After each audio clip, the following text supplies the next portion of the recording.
ವಸ್ತುನಿಷ್ಠತೆ, ವಿಶ್ವಾಸಾರ್ಹತೆ, ನಿಖರತೆಗಾಗಿ ನೋಡ್ತಾ ಇರಿ ನ್ಯೂಸ್ ಪುತ್ತೂರು, ಜನಮನದ ಪ್ರತಿಧ್ವನಿ. ನಮಸ್ಕಾರ, ನೀವು ನೋಡ್ತಾ ಇದ್ದೀರಾ ನ್ಯೂಸ್ ಪುತ್ತೂರು, ಜನಮನದ ಪ್ರತಿಧ್ವನಿ. ನಾನು ಶ್ರೀಮಾ. ಇಂದಿನ ಪ್ರಮುಖ ಸುದ್ದಿಗಳು.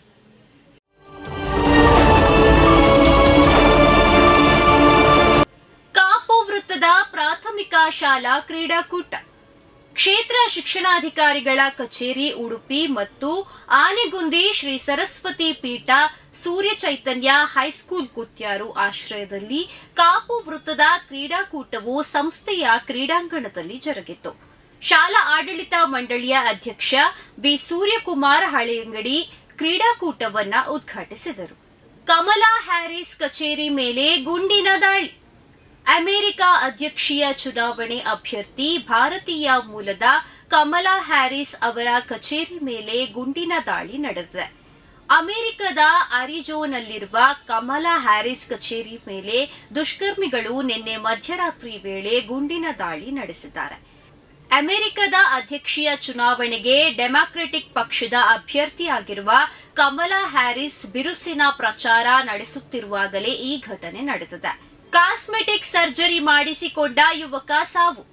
ಮಂಗಳೂರಿನ ಕಂಕನಾಡಿಯ ಬೈಂದೂರ್ವೆಲ್ನಲ್ಲಿರುವ ಕಾಸ್ಮೆಟಿಕ್ ಸರ್ಜರಿ ಮಾಡಿಸಿಕೊಂಡ ಯುವಕನೊಬ್ಬ ವೈದ್ಯರ ಎಡವಟ್ಟಿನಿಂದ ಸಾವನ್ನಪ್ಪಿದ ಘಟನೆ ಸಂಭವಿಸಿದೆ.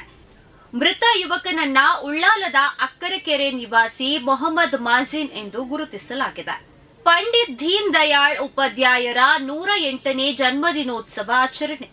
ಪಂಡಿತ್ ದೀನ್ ಉಪಾಧ್ಯಾಯರ 108ನೇ ಜನ್ಮದಿನೋತ್ಸವವನ್ನ ಪುತ್ತೂರು ಬಿಜೆಪಿ ಕಚೇರಿಯಲ್ಲಿ ಆಚರಿಸಲಾಯಿತು. ದಕ್ಷಿಣ ಕನ್ನಡ ಜಿಲ್ಲಾ ಪ್ರಶಿಕ್ಷಣ ಪ್ರಕೋಷ್ಠದ ಸಂಚಾಲಕ ಚಂದ್ರಶೇಖರ್ ರಾವ್ ಬಪ್ಪಳಿಗೆ ಪಂಡಿತ್ ದೀನ್ ದಯಾಳ್ ಉಪಾಧ್ಯಾಯರ ಜೀವನ ಚರಿತ್ರೆಯ ಕುರಿತು ಮಾತನಾಡಿ, ದೀನ್ ದಯಾಳ್ ಉಪಾಧ್ಯಾಯರ ಏಕಾತ್ಮ ಮಾನವತಾ ದರ್ಶನದ ಬಗ್ಗೆ ಮಾಹಿತಿ ನೀಡಿದರು.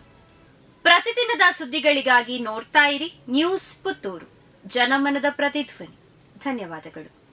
ವಸ್ತುನಿಷ್ಠತೆ, ವಿಶ್ವಾಸಾರ್ಹತೆ, ನಿಖರತೆಗಾಗಿ ನೋಡ್ತಾ ಇರಿ ನ್ಯೂಸ್ ಪುತ್ತೂರು, ಜನಮನದ ಪ್ರತಿಧ್ವನಿ.